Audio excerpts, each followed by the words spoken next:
তো চিতাবাঘ নাকি বিশ্বের দ্রুততম গাড়িগুলোর মধ্যে একটা?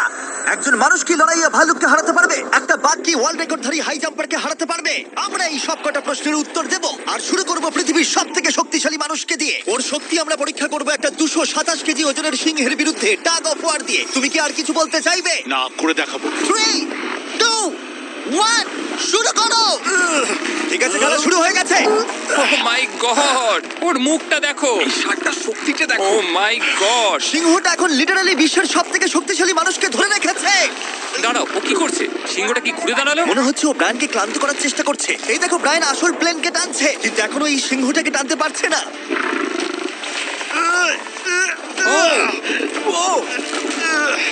ও ভাই, ও খুব কষ্ট করে এগোচ্ছে। ব্রায়ান এটা করতে পারবে। ও ঠিক আছে, ঠিক আছে। তোমার আর 91 সেন্টিমিটার বাকি আছে। তুমি প্রায় চলে এসেছো। ব্রায়ান, তুমি চলে এসেছো। ও ব্রায়ান, কনগ্রেটস! ব্রায়ান জিতে গেছে। তুমি কি মজা পেয়েছো?